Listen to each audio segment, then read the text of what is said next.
El metaverso y la inteligencia artificial son tecnologías poderosas para hacer frente a los grandes desafíos que afronta el sector educativo. No solo para desarrollar modelos de enseñanza y aprendizaje innovadores, sino para acelerar la transformación educativa digital hacia esquemas más resilientes, inclusivos, eficientes y sostenibles. En la siguiente sesión, Metaverso, gamificación e inteligencia artificial en la educación, nos acompañan de manera presencial Francisco Pérez, director de IT, a quien recibimos con un fuerte aplauso, por favor, en este foro. Nos acompaña también para este panel Jesús Martínez, quien es CEO de Eventum. Patricia Herrera, quien es directora de EdTech Latam de Cypher Learning.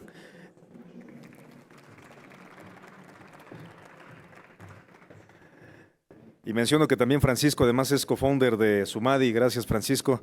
Y de manera virtual nos contamos con la participación de Luis Sujatovich, quien es profesor titular de cátedra investigador categorizado de la Universidad del Este, y Cecilia Frontera, quien es CEO de Educadores Transmediáticos, y a la doctora María Olivia Sandoval Sánchez de UNESCO. Nos ayuda a moderar este importante panel el director de Global IT, él es Aramis Flores. Un fuerte aplauso para ellos y les abrimos los micrófonos para continuar con este panel.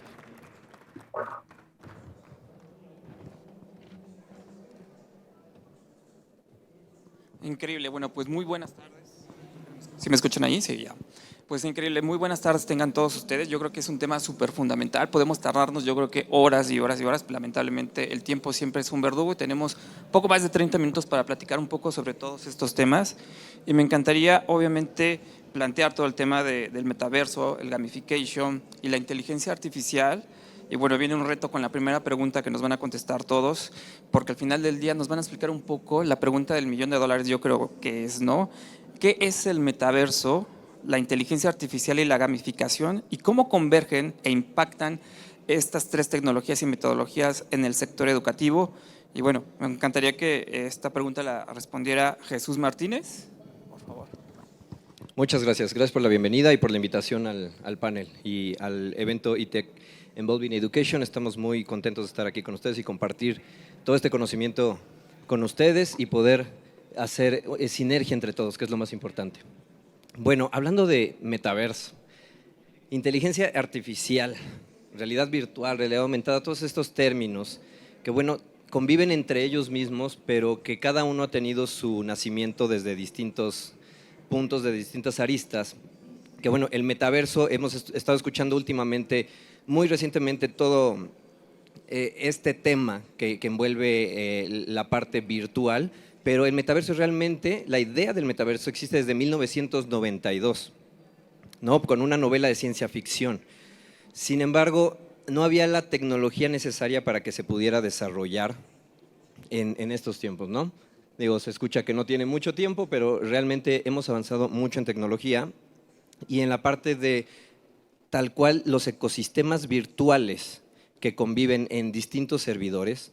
Para no utilizar tantos términos complicados, se puede resumir en que metaverso es el Internet en 3D, el Internet en 4D.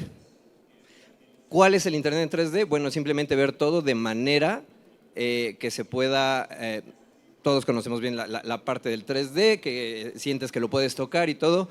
Es un sistema envolvente, incluso 360 grados, pero podemos también introducir a distintos metaversos en nuestros ordenadores, nuestras computadoras, pero el 4D es ya llevar la parte de los sentidos, me refiero al olfato, al gusto, al tacto, con distintos dispositivos que se han desarrollado para la realidad virtual también, que realidad virtual no es lo mismo que metaverso, pero podemos estar dentro de un sistema envolvente inmersivo con incluso chalecos tecnológicos que sentimos si nos dan un abrazo, que se siente el abrazo, si nos dan un golpe en algún juego de challenge o de boxeo o algo así, que se sienta.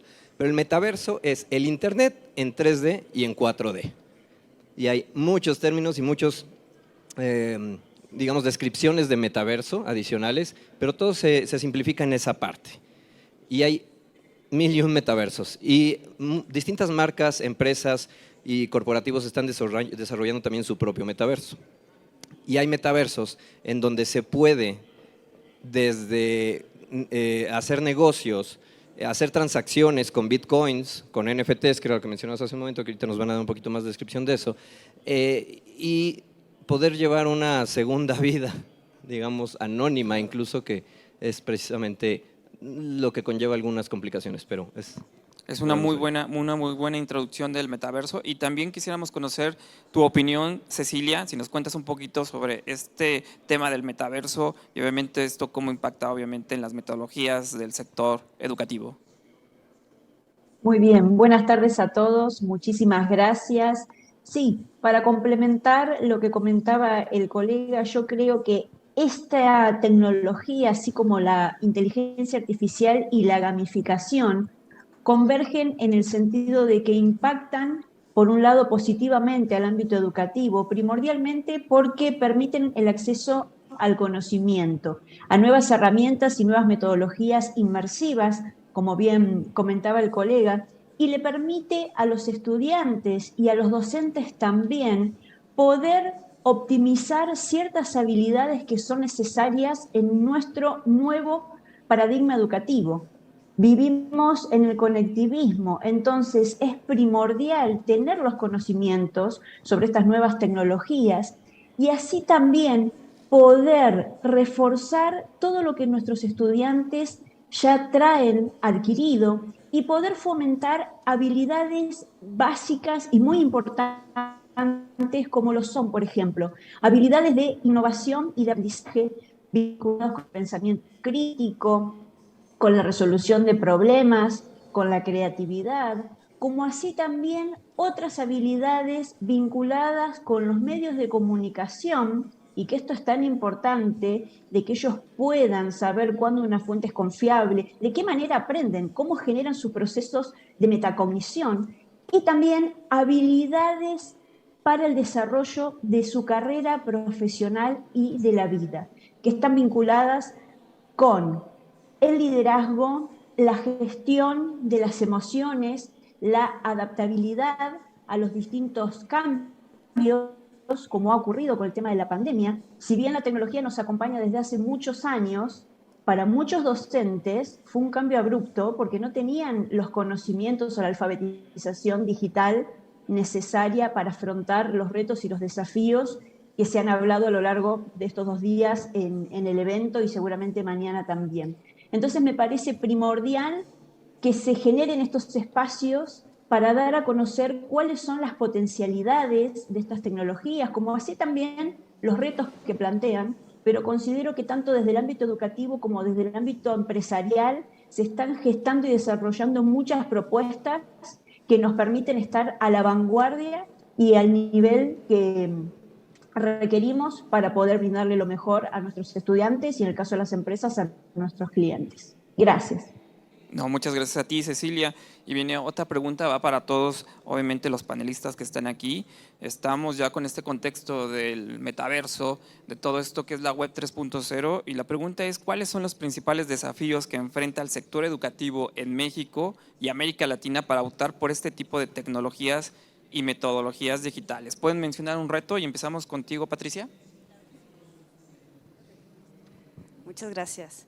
Pues yo creo que uno de los principales retos es cerrar esta brecha digital, ¿no? El conocimiento de las habilidades digitales hacia los maestros, el uso responsable y ético de la tecnología. Yo creo que es uno de los principales retos que tenemos, ¿no? Sí, la pandemia dio la oportunidad de poder utilizar diferentes tecnologías, pero aún yo creo que estamos en el camino. Y uno de ellos es principalmente incluir estas tecnologías o que los maestros las incluyan no como un conocimiento, sino como parte ya de un proceso educativo. Increíble. Y seguimos contigo, Francisco. Francisco. Gracias. Dentro de los retos que tenemos como región, como Latinoamérica y como México, hay varios motivos, ¿no? Yo creo que un número uno es un reto social, un reto donde no solamente aprendemos de nuevas maneras, pero entrenamos y formamos a nuevos profesionales en aquellas secciones donde necesitan estar, ¿no? Basados en habilidades, basados en carreras no tradicionales, ¿no?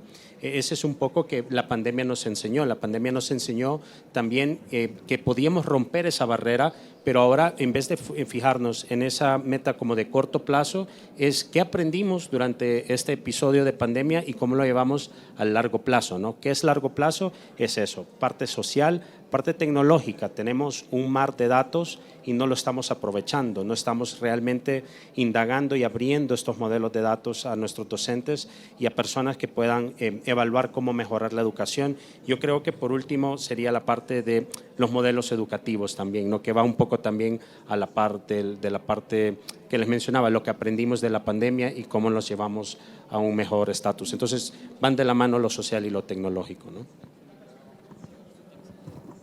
Sí, gracias. Bueno, creo que algunos de los retos más importantes es, uno, el alcance de la tecnología que tenemos cada sector de la comunidad de cada uno de los países, pero como México, pues ese alcance de la tecnología, también en zonas rurales, el tema del alcance satelital, sobre todo por el tema del Internet, porque la mayoría de herramientas que utilizan el metaverso, la inteligencia artificial, pues son con base en el Internet, ¿no?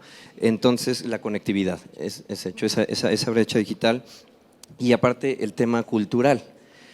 Me pasó, llevamos de intercambio a unos chicos a Canadá y sucedió que, bueno, como no habían salido nunca del país, llegamos a Canadá, nos dieron conferencias distintos líderes financieros, que hablaban también de turismo, de marketing, de distintas áreas de desarrollo, y había un área de relaciones internacionales, y un chico hizo un comentario que se le ocurrió cuando dio la conferencia el speaker, y al speaker se le hizo tan buena la idea, él no la había como, digamos, armado en ese sentido, pero somos tantas cabezas, tantas ideas, tantas opiniones en todo el mundo, que uno mismo no puede tener todas las ideas, ¿no? Entonces le dio una idea en parte de conectividad, relaciones internacionales y tecnología, que le encantó tanto al speaker que le dijo que si se quería quedar trabajando con él haciendo sus prácticas profesionales en Canadá. Entonces yo creo que esa es una brecha muy grande, y me refiero a la brecha del intercambio cultural. Muchas veces nos quedamos solo con lo que aprendemos en nuestro entorno, y sin embargo, al romper ese entorno, más bien al salir de ese entorno y experimentar con otras comunidades, nos surgen ideas que ni siquiera sabíamos nosotros que podían emerger, ¿no? Y otras personas se dan cuenta de lo mismo. Entonces, así como esa oportunidad que tuvo este chico de quedarse en otro país, pues bueno, creo que también esa es una de las grandes problemáticas que tenemos, de que estamos en nuestra zona de confort. Y no hablo a fuerza de salir del país, hablo de hacer diferentes actividades como comunidad. Muchas gracias, muy buen ejemplo. Y María Olivia, no sé si nos puedas comentar también sobre este reto que tenemos. Y gracias, muchas gracias por la invitación, un gusto estar en este espacio. Bueno, considero que otro de los retos que es necesario afrontar con el uso de la tecnología es la capacitación. La capacitación tanto de profesores como de los estudiantes en el manejo de estas herramientas. No hemos terminado de explotar como tal estas herramientas tecnológicas, no se han logrado insertar de manera adecuada en muchos casos dentro de los modelos educativos. Y hace un momento en las conferencias de la mañana se mencionaba que en comunidades marginadas la tecnología se utiliza más para redes sociales. Y está excelente porque es un primer paso para el manejo de la tecnología, pero hace falta poder aplicarla de manera adecuada al campo educativo y explotarla, porque la tecnología nos puede aportar muchísimos beneficios, pero lo que estamos haciendo es repetir formas tradicionales de enseñanza en lugar de innovar, de hacer que los chicos se entusiasmen con la tecnología. ¿Y qué ha pasado después de esta pandemia? Pues que muchos chicos están decepcionados también del uso de la tecnología. Ya no quieren ver un computador más porque están cansados. Por supuesto que es cansado visualmente estar frente a una pantalla cuántas horas al día, es muy cansado, pero es porque hemos caído en el error de repetir patrones de enseñanza que no necesariamente hacen que las bondades de la tecnología en verdad se vean explotadas, luzcan, sumado por supuesto al hecho de que no todos los estudiantes han tenido acceso a estas conexiones de Internet y de la misma tecnología. Entonces creo que esa podría ser un desafío. Gracias. Muchas gracias, María. Y ahora vamos contigo, Cecilia. Sí, yo creo que otro de los grandes desafíos, vinculado con todo lo que vienen diciendo los colegas, tiene que ver también con esta brecha económica, muchas veces en algunos sectores con la falta de inversión, lo que imposibilita que se pueda desarrollar completamente el Objetivo de Desarrollo Sostenible número 4, que hace referencia a garantizar una educación inclusiva, equitativa y de calidad para todas las personas a lo largo de toda su vida. Todavía hay muchísimos estudiantes y docentes que quedan fuera del sistema por todas estas cuestiones que nosotros estamos mencionando. Es mi deseo que en algún momento estas brechas de las cuales hablamos realmente puedan desaparecer, pero eso va a suceder en la medida de que haya más inversión, que existan las políticas públicas pertinentes y que las decisiones que se tomen desde los distintos lugares, en los distintos países, realmente tengan presente que inversión en educación realmente va a permitir que desaparezca la pobreza y un montón de otras problemáticas que surgen a raíz de esta problemática inicial. Muchas gracias. Muchas gracias, Cecilia. Y vamos contigo, Luis. ¿Qué tal? Muchas gracias por la invitación. La verdad es un placer estar aquí con ustedes, escuchando y aprendiendo. Yo solo quisiera mencionar ¿cómo decirlo? Como un desafío, sobre todo en términos educativos, la recuperación de la densidad pedagógica, de la pregunta pedagógica en torno a todo lo que tiene que ver con la incorporación, con el uso, con la aplicación tecnológica dentro del aula, en el sentido de no quedarnos en cierta, uno podría decir, lógica de utilización en la cual el dispositivo, la aplicación o la plataforma, de alguna manera trae consigo la solución a los problemas que me plantea un aula específica. ¿Sí? Entonces me parece que que estas tecnologías lo que nos deberían permitir fundamentalmente es empezar a pensar de nuevo las dinámicas áulicas, empezar a pensar qué pasa con la relación escuela-sociedad y, por ejemplo, pensar en los espacios colaborativos de aprendizaje horizontal que se dan en la red y cómo eso se recupera o no se recupera al interior del aula, aún cuando son altamente tecnificadas. Entonces, entiendo que es una oportunidad, pero a la vez es me parece, una obligación repensar pedagógica y didácticamente el aula, pero no solo para hacerle lugar a una nueva tecnología, porque en tanto no se cambie el modelo pedagógico del docente e incluso de la institución, probablemente lo que termine sucediendo es una réplica tal vez más sofisticada, no niego, pero sí de las mismas ideas, fuerza que acompañaron a la escuela en los últimos 100 años, es decir, el docente como el centro del saber y los estudiantes que llegan aquí y deben ser formados bajo bajo un modelo ya establecido y en el que ellos no forman parte, sino como objetos de un discurso ajeno. Entonces, entiendo que la tecnología debe permitirnos, dentro de sus posibilidades y dentro de las potencialidades que son muchas, también habilitar una nueva forma de pensar el aula y tratar de que se parezca en algunos puntos a determinadas prácticas sociales que han demostrado yo diría, su bondad en términos de, por ejemplo, la circulación del saber y la construcción colectiva del conocimiento. Muchas gracias. Muchas gracias a ti. Y yo creo que, bueno, si ya vimos un poquito sobre lo que tiene que ver con estos desafíos, donde tenemos sí esta parte de la brecha digital, de la conectividad, y lo que refiere al final del día de las necesidades que tiene Latinoamérica, pues también hay que ver un poco las oportunidades y ventajas que tendremos seguramente con esta tecnología, con la web 3.0. Veíamos en otro panel lo que están haciendo de manera interesante en el metaverso por allá en Colombia, lo cual vale mucho la pena, pero vamos a conocer un poquito cuáles son estas ventajas y oportunidades. Y bueno, igual, el micrófono está para todos y empezamos contigo, Patricia.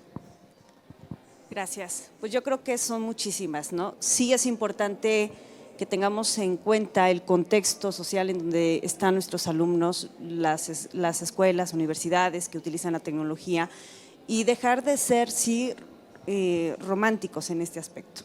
Sí es muy importante que tengamos un análisis crítico de quiénes son y con lo que cuentan para darles esa accesibilidad. Pero también una de las grandes oportunidades que nos da la tecnología es esa ubicuidad que podemos tener, ¿no? Poder tomar una clase, por ejemplo, en otra universidad, en otro país, tener contacto, movilizar el conocimiento de tal manera que dejemos de tener o ser sociedades de la información y sí convertirnos en sociedades del conocimiento. La educación tiene una gran responsabilidad, sobre todo en poder llevar a cabo estos modelos educativos, como bien lo decían, modelos pedagógicos en el cual no se enseñe la tecnología, sino se incorpore como un andamiaje para el proceso educativo en este sentido. Y entonces va a poder ser un ambiente de oportunidades, no solamente para los que tienen acceso, sino para aquellos que también la necesitan, ¿no? Muchas gracias. Vamos contigo, Francisco. ¿Verdad? Definitivamente. Nosotros, pues, en base, por ejemplo, temas como inteligencia artificial, como el metaverso, las instituciones han identificado varios lugares donde sí se puede tomar esa oportunidad, ¿no? Desde cómo mejoramos los sistemas de retroalimentación para los estudiantes de manera automatizada, educada, toda la parte de tutoría. Es una gran oportunidad utilizar la tecnología. ¿Por qué? Por la ubicuidad que mencionaban, ¿no?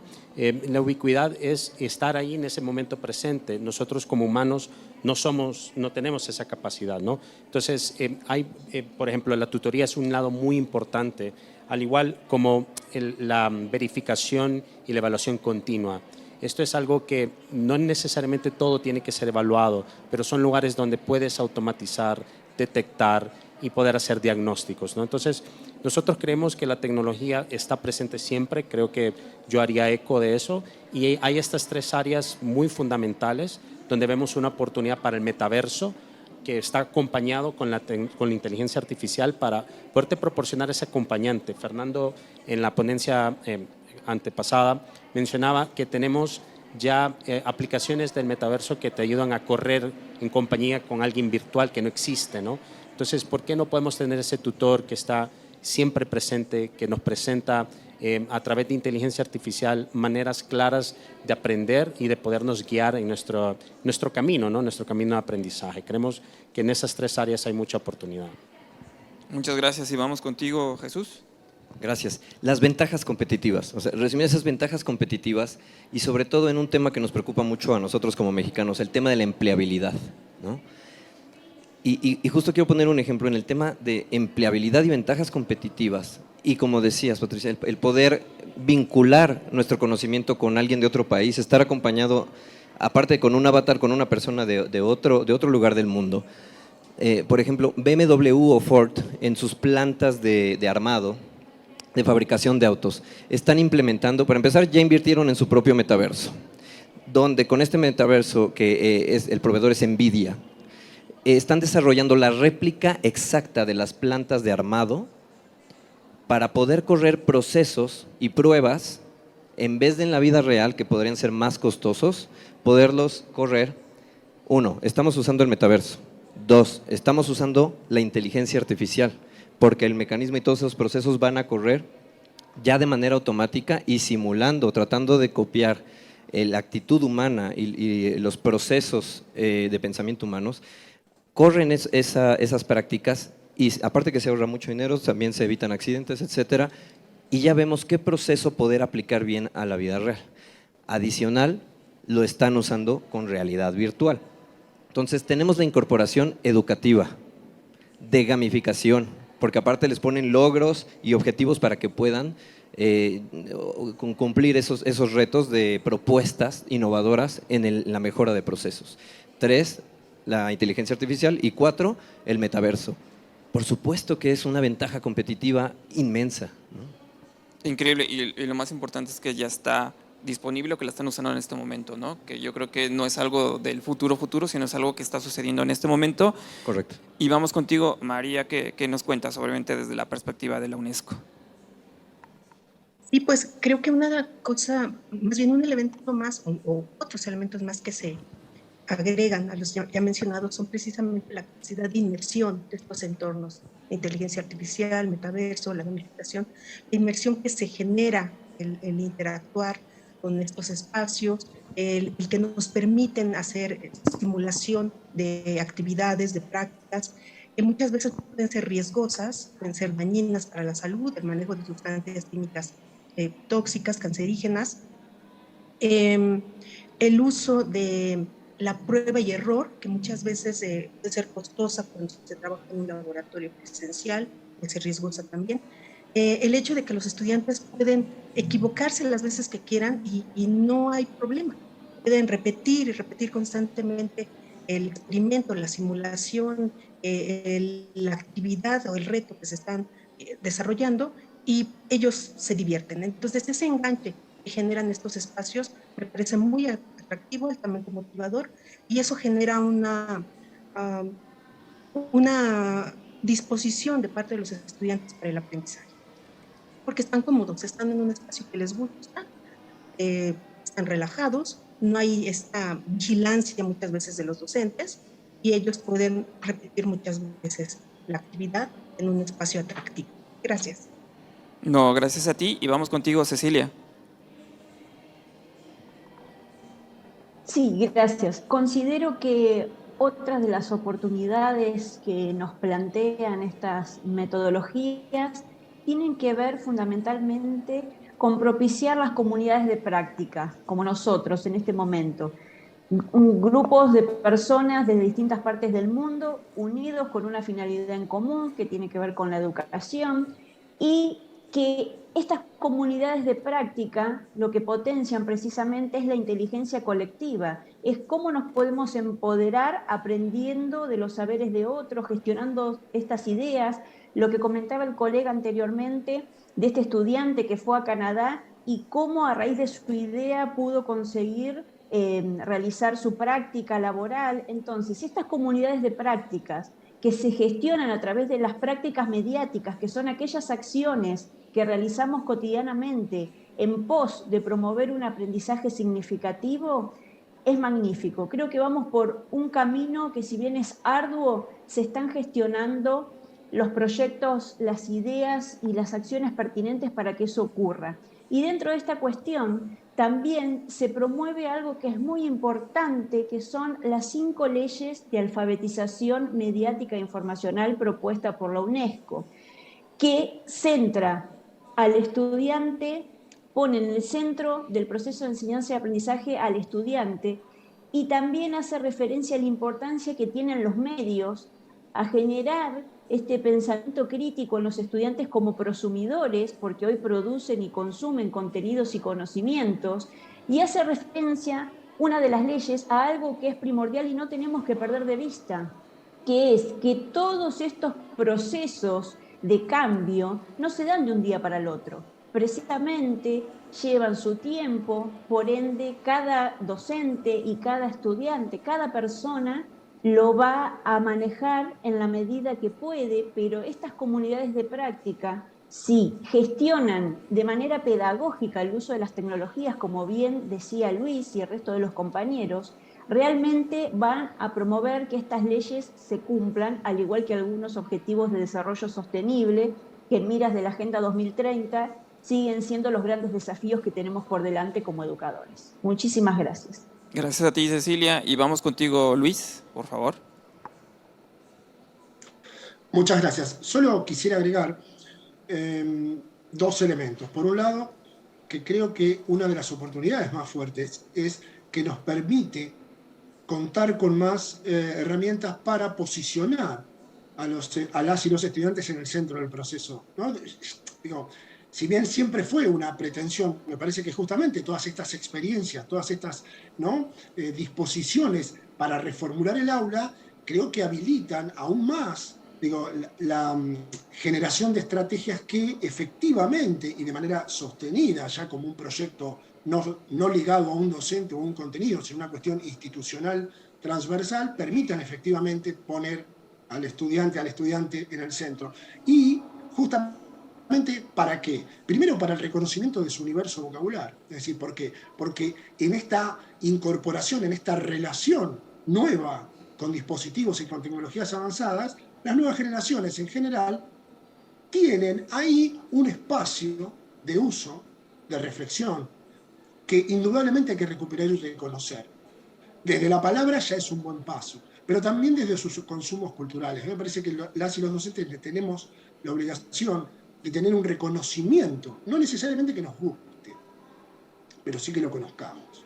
Y a mí me parece que en la medida en que este tipo de tecnologías nos pueden permitir de alguna manera establecer un puente con aquellos saberes, con aquellas prácticas, con aquellas construcciones de subjetividad que no son las nuestras, pero que son indispensables para pensar una propuesta de construcción colaborativa en la que las y los estudiantes se sientan involucrados, se sientan parte y sientan que aquello que dicen y que aquello que saben tiene tanto valor, o quizás más, que aquello que dicen y que saben las y los docentes. Por eso digo que me parece que es una muy buena oportunidad para que estas cuestiones se recuperen de otra forma dentro de las aulas. Muchas gracias. Gracias a ti. Mi otra pregunta estaba dirigida a Patricia, a María y a Francisco, y doy un poquito de contexto. El consenso de Beijing sobre la inteligencia artificial y la educación de la UNESCO establece como recomendación una utilización ética, transparente y comprobable de datos y algoritmos con la inteligencia artificial. Sin embargo, hay mucha polémica alrededor de estos tres factores. ¿Es tan complejo como suena? Si quiere, empezamos contigo, Patricia, que estás aquí. Muchas gracias. Yo creo que todavía falta crear leyes estables. Tenemos muy pocas en este sentido que pueden regular el uso de la inteligencia artificial, sobre todo si hablamos en la educación.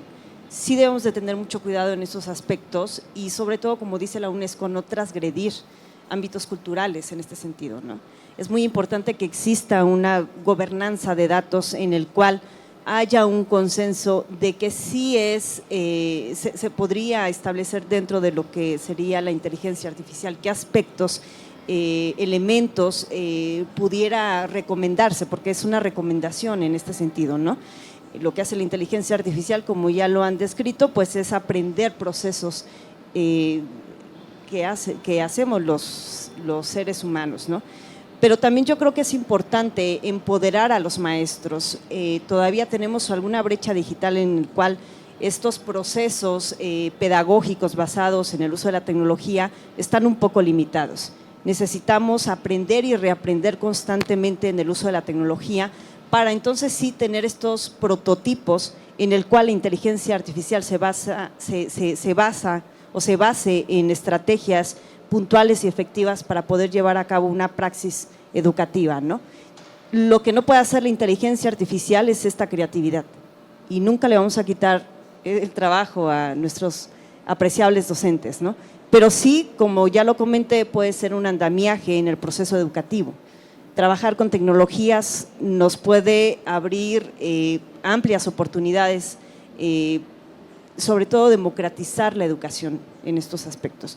Pero sí es muy importante tener una gobernanza oportuna, sobre todo desde la parte central de quién la usa y cómo estos algoritmos van a estar programados para poder llevar a cabo pues, estos procesos.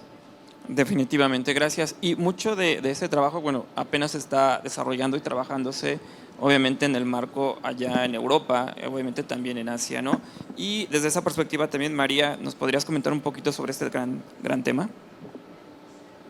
Y bueno, precisamente también en las conferencias matutinas se hablaba de fortalecer la cooperación y la Asociación Internacional para promover el uso equitativo, inclusivo y transparente de la inteligencia artificial en la educación. Y ante esto hay un detalle que me gustaría comentar acerca de los datos. Los datos tienen un problema en cuanto a la falta de transparencia. Para empezar, los datos han sido acumulados por empresas principalmente grandes, por supuesto, que se encargan de utilizarlos para alimentar los algoritmos y crear proyectos, sistemas de inteligencia basados en inteligencia artificial. Pero los mismos datos son los que están teniendo problemas de transparencia porque se están presentando los famosos sesgos sociales que se han mencionado en la mañana, donde se hablaba de de que los datos provienen solamente de ciertos sectores de la población, principalmente sectores de países desarrollados, y no se están considerando a las personas de países en vías de desarrollo. Entonces ya desde ahí ese sesgo implica que la ética con que se están manejando los datos pues no es la adecuada. Sumado también a que una vez que se alimenta el algoritmo y se crea el sistema de inteligencia artificial, pues el resultado que arroja la inteligencia artificial derivado de este algoritmo no necesariamente es representativo, por decirlo así, de lo que sería la población mundial.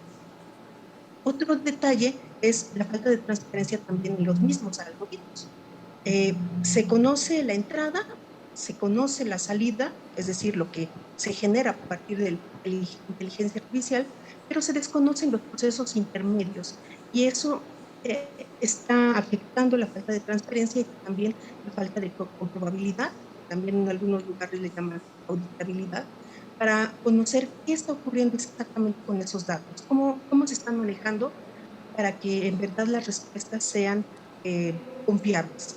Entonces, mientras no se puedan auditar los algoritmos y obviamente los datos también, y que haya esa falta de transparencia, pues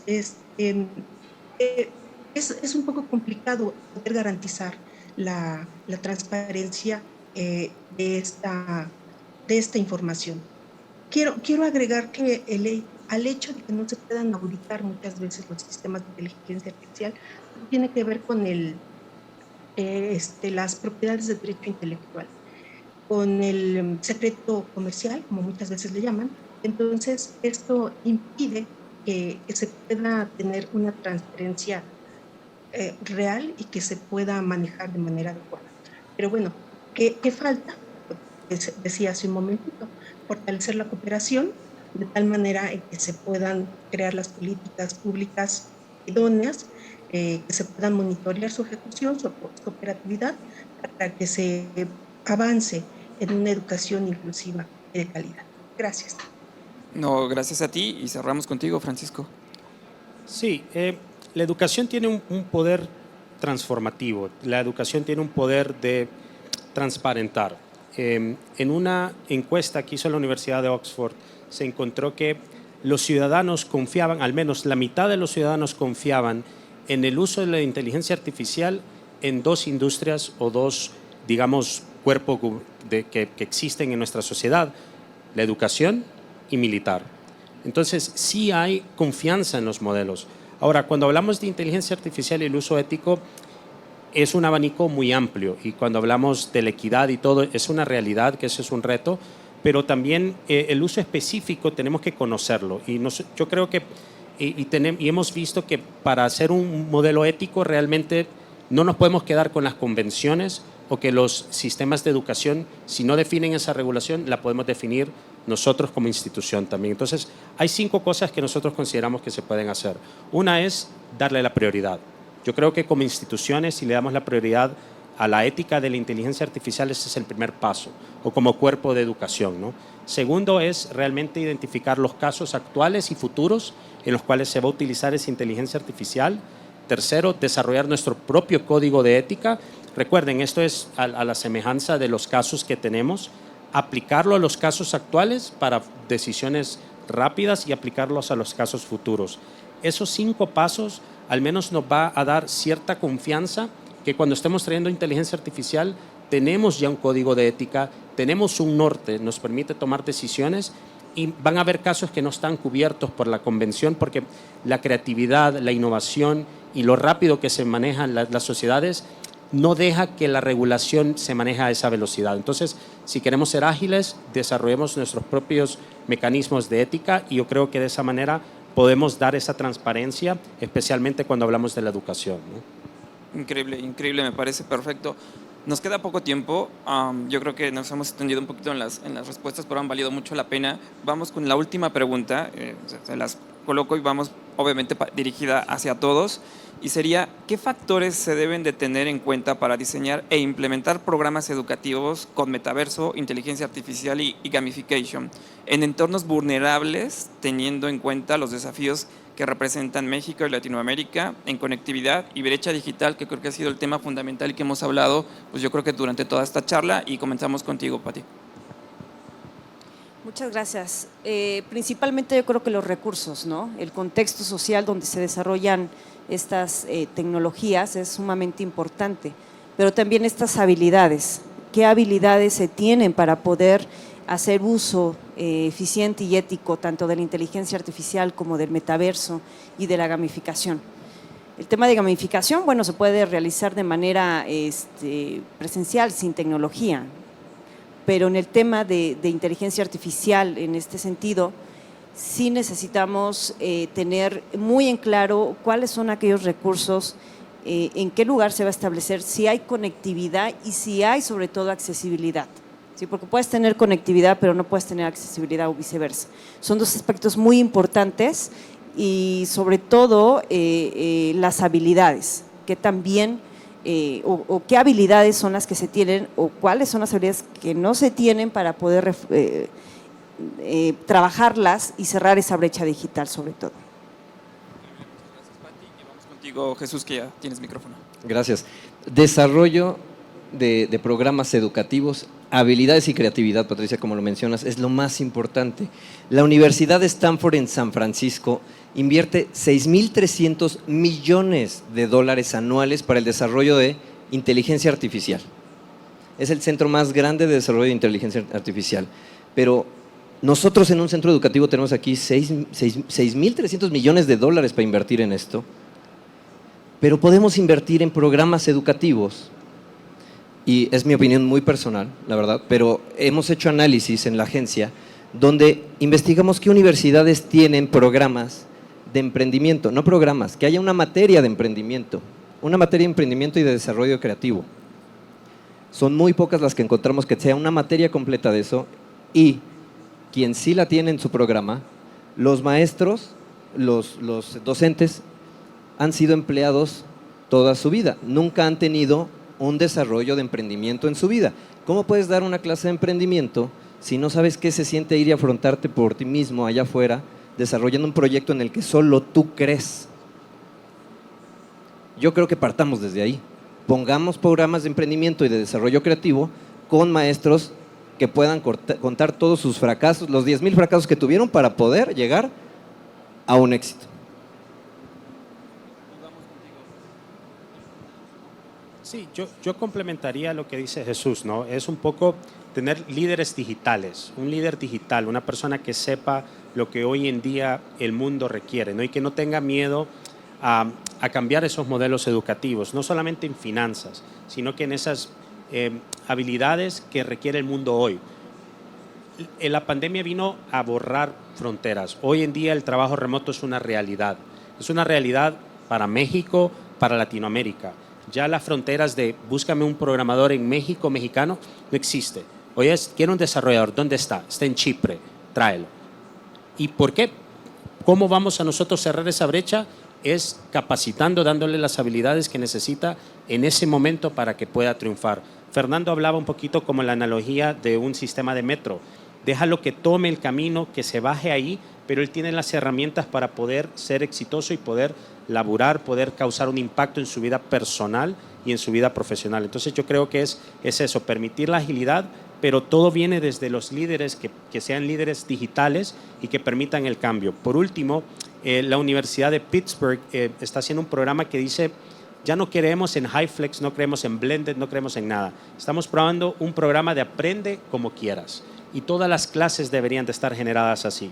Entonces, es un poco también el modelo, de esa manera puedes democratizar. Los estudiantes en un 80% creen más que pueden lograr su éxito educacional si pueden aprender como ellos quieran en el momento que quieran. Así que esta flexibilidad no puede morir porque el COVID, ya si todo sale bien, vamos saliendo de él. Hay que ver siempre hacia el futuro, a las necesidades y a la competencia que tienen otros países con recursos también. Muchas gracias, Francisco. lamentablemente se nos termina el tiempo, pero obviamente quisiéramos dar también espacio a la gente que está aquí. No sé si alguien tiene alguna pregunta hacia los panelistas sobre todo este tema del metaverso, todo lo que tiene que ver, pues obviamente con oportunidades. Creo que tenemos a alguien por ahí al fondo. Hola, ¿qué tal? Yare Serrano de Ibero Puebla. ¿Qué recomendaciones ustedes darían para no alejar el tema de humanismo, emociones, en temas de inteligencia artificial y gaming, ¿no? Bueno, desde nuestra perspectiva en Sumadi, nosotros vemos la inteligencia artificial como un poder de aumentar el humano, no de reemplazarlo. Entonces, las máquinas tienen ventajas en poder procesar múltiples millones de puntos de datos. Entonces, es siempre cómo acompañamos al humano, cómo le permitimos automatizar ciertos comportamientos que le llevarían mucho tiempo o que sería exhausto, y aumentamos ese poder de analítica, ¿no? Entonces, automatizar algunos tipos de comportamientos, algunos tipos de puntos de datos, ¿no? Entonces, la humanidad no se puede perder. Yo creo que la inteligencia artificial está aquí para mostrarnos qué podríamos mejorar, para automatizar algunas tareas que el humano tal vez no es tan bueno, pero aumentar aquellas capacidades donde sí puede hacerlo. Claro, eso viene también acompañado de un código de ética que, como les comentaba, desde nuestra perspectiva también es algo que cada institución o emprendimiento debe de poder generar su propio código, porque siempre la innovación va a ir a un ritmo un poco más acelerado. Así que creo que la humanidad no se pierde, lo hemos visto en muchas cosas que usamos hoy en día sin quererlo saber, desde filtros de cámara, estaban enseñando el uso de TikTok para poder dar clases a millones de estudiantes de matemáticas y que usan inteligencia artificial para poderlo hacer de manera efectiva. Así que desde nuestra perspectiva, mientras la finalidad sea aumentar la capacidad humana, ese humanismo pues se permanece y siempre está también en el centro, ¿no? Muchas gracias. ¿Otra pregunta más? Muy bien, pues les agradezco. Por allá, acá al fondo. Buenas tardes, Graciela de WAP. Me gusta, bueno, mencionó darle cierta libertad a los estudiantes de aprender a su ritmo, pero cómo delimitarlos y cómo guiarlos para que no se desvíen o no se desvirtúe todo eso y se pueda llegar a cierto objetivo, porque creo que cuando se tiene una edad un poco joven tenemos altas expectativas de decir podemos aprender todo esto, pero muchas veces el tiempo no se nos da. Entonces, ¿cómo se podría guiar esa parte?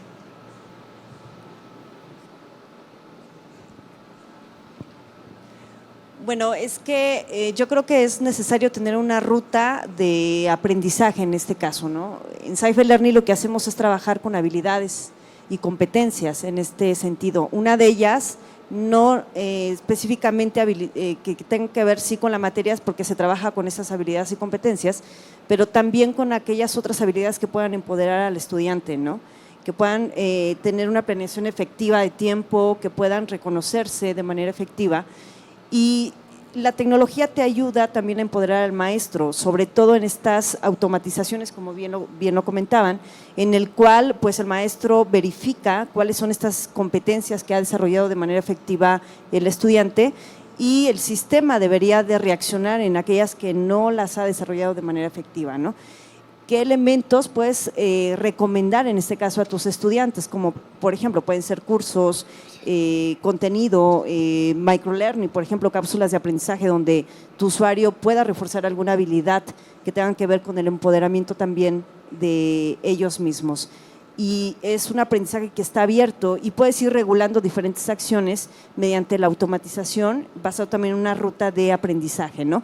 Y antes de que salga o antes de que él esté en un área de rezago educativo, bueno, que los sistemas, o en este caso nuestra plataforma, lo que hace es reaccionar ante eso.